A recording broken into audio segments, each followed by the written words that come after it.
তারপর বুঝতে পারলাম পৃথিবীতে বেঁচে থাকার জন্য শুধুমাত্র খাবার দাবারের প্রয়োজন নয়, খাবার দাবারের পাশাপাশি প্রয়োজন এন্টারটেইনমেন্ট, যা বাংলাদেশের লোকজন খুব ভালোভাবে পারে।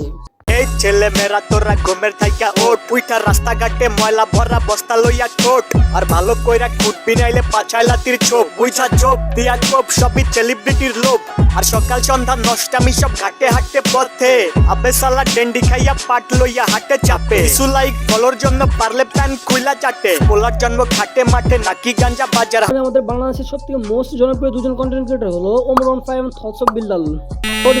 হোয়াটসঅ্যাপ বিল্লাল বাংলাদেশের সব থেকে বড় মেন্টাল হসপিটাল পাবনা জেলায় অবস্থিত, বাট সেখানে শুধু পাগলদেরকে আটকানো হয়, বাট মেন্টাল পেশেন্টদেরকে যদি কোনো কারণবশত সবাইকে আটকানো হতো, আই থিঙ্ক মেন্টাল পেশেন্ট এবং পাগলদেরকে আটকানো হতো, তাইলে ভাই চ্যালেঞ্জ করে বলতে পারি বাংলাদেশের 20 কোটি জনসংখ্যার ভেতরে 1 কোটি লোক তো সেখানেই চলে যেত।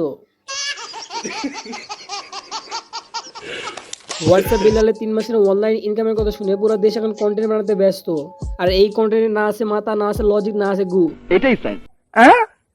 রাসেল ভাই দুঃখের সাথে বলতে হচ্ছে এত সুন্দর কন্টেন্ট বানানোর পর আমার ভিডিওতে ভিউজ হবে মাত্র 500 থেকে 1000, বাট যারা থটস অফ বিল্লালের কপি করে ভিডিও বানাচ্ছে তাদের ভিডিওতে ভিউজ হবে অনেক অনেক, ভাই বিশ্বাস করেন ভাই, অনেক অনেক অনেক অনেক অনেক।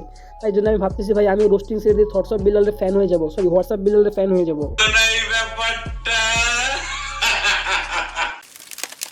আমি কথা দিয়ে কথা রেখেছি, তুমি আসনি তো ফিরে। আমি ঘুরে দাঁড়ানোর গল্প লিখেছি পুরোটা জীবন ধরে। আমি অন্ধকারে আলো জ্বালিয়েছি, তবুও পাইনি খোঁজ। আমি তোমার জন্যই অপেক্ষায় ছিলাম, তুমি হয়েছিলে নিখোঁজ। আগের অনেকগুলো ভিডিওতে মানুষকে বোকাচোদা বলে আখ্যায়িত করেছি, বাট সত্যি যে মানুষ বোকাচোদা হবে তা কখনো ভেবে পাইনি। একজন কোন লেভেলে বোকাচোদা হলে ভাই মাত্র 65 পেজের পৃষ্ঠায় বই কিনে 1000 টাকা দিয়ে, যেখানে আমি যখন ক্লাস 9-10 পড়তাম সেখানে পুরো সেট ছিল আমার 1000 টাকার পুরো কমপ্লিট। ঠিক আছে, 1000 টাকা কোনো ফ্যাক্ট না, শুধুমাত্র ভাইরাল হওয়াটাই ফ্যাক্ট। ভাইরাল হওয়ার জন্য এরা সব কিছু করতে রাজি আছে, কিন্তু এদের ব্যাকগ্রাউন্ড খোঁজ নিয়ে দেখবেন পড়াশোনার জন্য 1000 টাকা খরচ করতে এদের পুটকি ফেটে গেছে। Hey, what's up brother, it's me, you know who I am, so welcome back another brand new videos.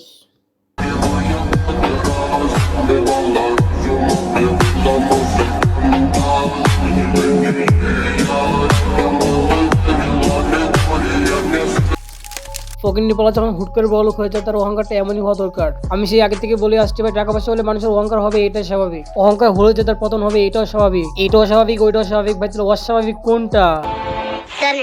জানা না জানার কিছু নাই, নেক্সট ভিডিও দেখ যাক। নেক্সট বিল্লাল ভাইয়ের 7 বছরের অর্জন, এই হৃদয় ভাঙার গর্জন, মাত্র কয়টা পাতার অল্প লেখার বই, কিভাবে 1000 টাকা, এই নিয়ে চিন্তায় মাথায় হাত, কিছু সম্মানিত কাকা। লক্ষ টাকায় কিনেন যে কানের দুল নাকের ফুল, তখন ছোট কেন স্বর্ণকারকে ধরতে পারেন নাই ভুল। ওর বই ওই 10,000 বেচক, 1000 বেচক কিংবা ফ্রিতে, কাউকে বাধ্য করে নিতে পারেন তো নিজে একটা বই তৈরি করেন নিজের নামে, পরে না হয় বিক্রি করিয়েন চড়া দামে। বই বিক্রির টাকা দিয়ে সে করবে না তো নিজের বাড়িঘর, এখান থেকেও হতে পারে সে পুরে যাওয়া, নয়তো বন্যায় নিঃস্ব বাড়ির কারিগর।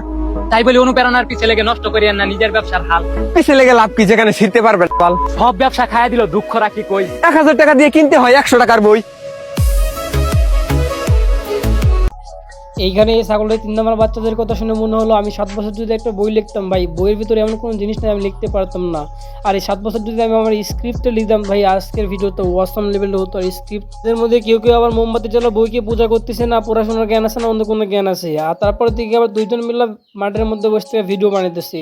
এদের মূল উদ্দেশ্য একটা, ভাই ভিডিও কোনো ব্যাপার না, খালি ভাইরাল হওয়ার একটাই ব্যাপার। গুরু আর শিষ্যর কাহিনীতে গেলে দাদুর অবস্থা। আমি আবার কইতেছি ভালো হয়ে যা। আরে হোয়াটসঅ্যাপ বিল্লাল, দাদুর কথা শুনে তুই ভালো হয়ে যান, নইলে দাদুর সাথে ভিক্ষা কর গিয়া।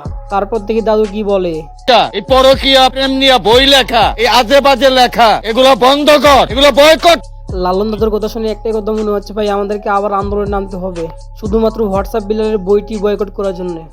প্রয়োজনে আমার কাছ থেকে গল্প নিস, আমি তোরে গল্প দিমু। আর যদি কোনো কর্ম না থাকে আমি হাডাম বাবার সাথে যোগাযোগ কর, আমি কর্ম দিমু। সারাদিন আমার লগে ভিক্ষা করবি, তোরে ডেইলি 1000 দিমু। তুই যে পরকীয়া প্রেম নিয়ে যে বই লেখছ, এই বইয়ের মধ্যে কি শিখার আছে? তুই যদি পারো, আমি হাডাম বাবা, আমি ভণ্ড বাবা, তুই আমার জীবনী লেখ। আমার জীবনী পড়া মানুষ হেদায়েত হবে, কিভাবে মাদক থেকে ঘুরে আসা যায়, কিভাবে সমাজে ভালো মতো চলা যায়, কিভাবে নিজকে সৎভাবে পরিচালনা করা যায়, তুই আমার কাছে আয়।